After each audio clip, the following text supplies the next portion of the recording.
How long was that race you just did? How long did it take you exactly? Timing, distance, and the truth about accuracy. Coming up now. Many of you will have watched the recent Nike Breaking 4 event in which Faith Kipyegon ran an unofficial world record time for the mile.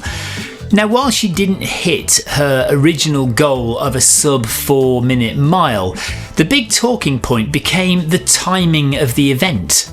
The clock initially showed her finish time as 4:06.91, but then it was revised down to 4:06.42, nearly half a second faster. Now, a half a second adjustment like this is virtually unheard of in track and field, especially at this level where even 1/100th of a second can separate gold from silver. Organisers explained that 4:06.91 was the traditional gun to finish time, but the revised time, 4:06.42, was measured from the moment she crossed the start line, essentially removing her reaction time. It was a flying start, or what we would call in road racing, chip timing. The problem is, of course, that chip timing isn't used in official track racing. Reaction time is part of the race. It's why sprinters practice starts obsessively. So this move sparked some controversy. Imagine if Faith had clocked exactly 4 minutes, 0.4 seconds. Would Nike have then rounded that down to 3:59.9 and claimed historic sub 4 time? The whole debate got me thinking, how do we measure time and distance on the track, on the road and on the trails? How accurate is it, and does it really matter?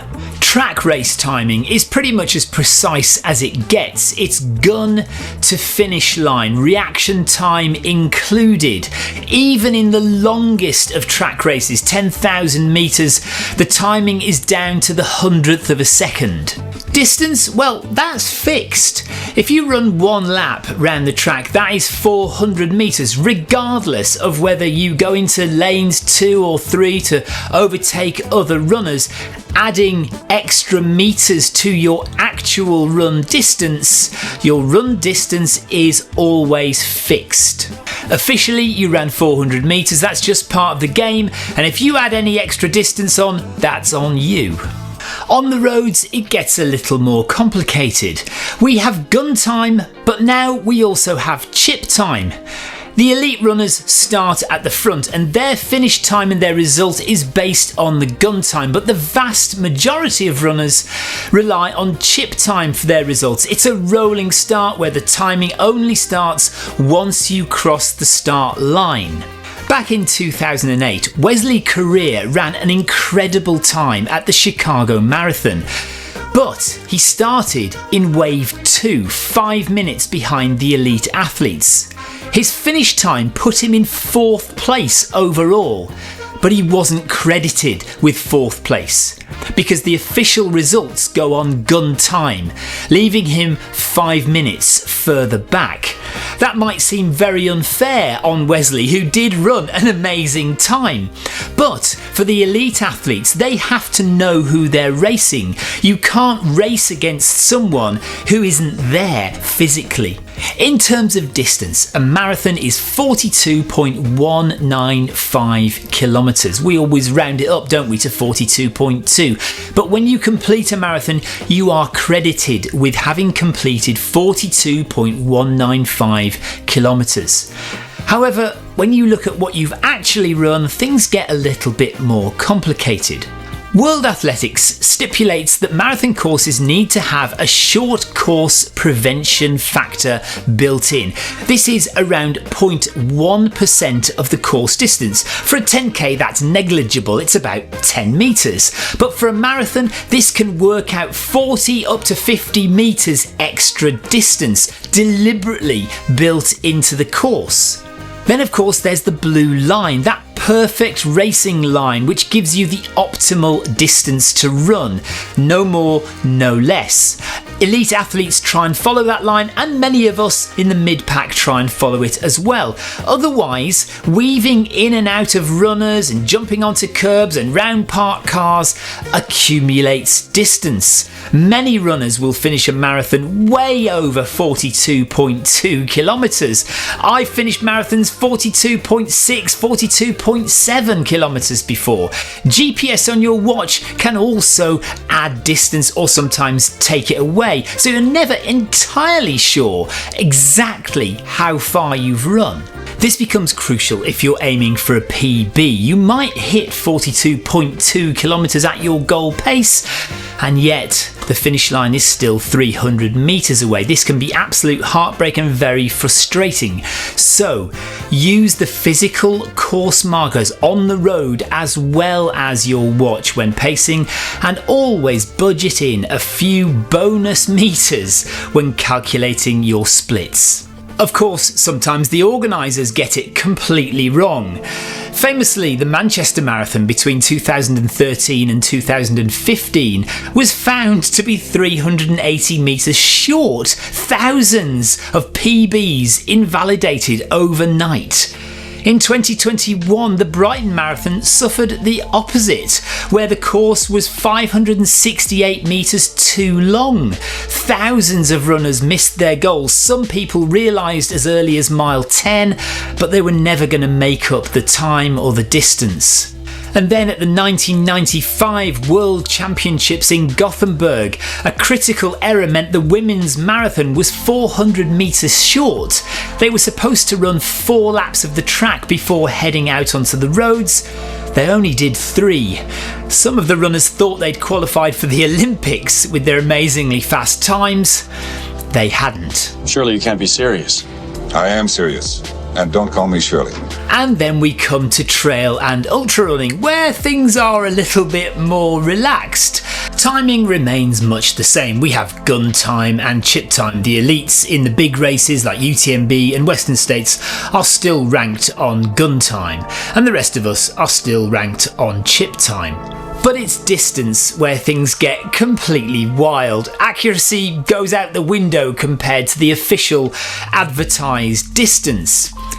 Lakeland, for example, one of the UK's biggest 100-mile races, is actually 105. The North Downs Way 100 is actually 103 miles.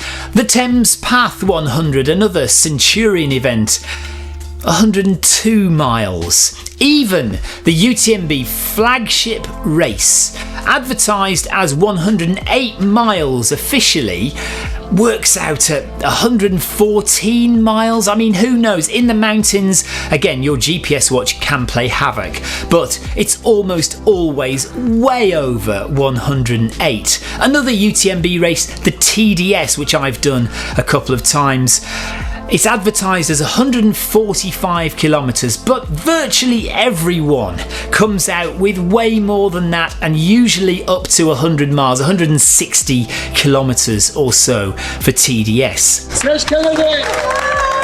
Like 98 miles this year. Oh, it's not what they say it is. At the other end of the scale, the Centurion South Downs Way 100 is actually only about 98 miles, maybe 99 at a push. So I think it's fairly well known that the course is, as you say, probably closer to 99 miles. And I know that does cause issues, so we can definitely stretch it by a mile. Perhaps we ought to. And if we're talking about trail races, the Beachy Head Marathon is famously not a marathon, only about 25 miles. This is the Beachy Head Marathon 2018. It's not quite a marathon, 25 point something miles. It's not a marathon. It's 25 point something. Why the discrepancy, you ask? Well, course design is dictated by a number of things: permissions, access points, terrain and safety, not just by the round numbers themselves. 100 is rarely 100. Start and finish points are placed where it makes sense to the race organisers. And runners generally accept that. It's part of trail running. Adding an extra mile or two here and there is just all part of the fun.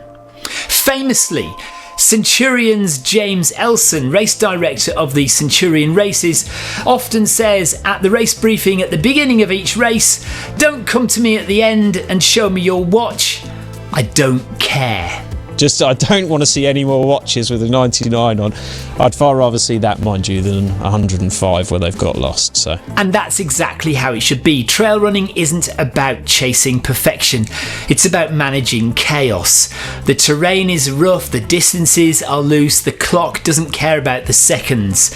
And if you sign up to a 100-mile race, expect to do 102, 114 or 98. What do you think? Let me know in the comments below. Does it annoy you that ultra distances are never exact? Have you had any funny or frustrating experiences when it comes to distance or timing? And what did you think of Faith Kipyegon's breaking 4 attempt? What did you think about Nike's idea of timing of that event? Let me know down below. Thanks so much for watching to the end. Please remember to subscribe to the channel if you haven't already. And now go and watch the fastest 100-mile race I have ever seen when I followed Mark Darbyshire in this year's South Downs Way 100.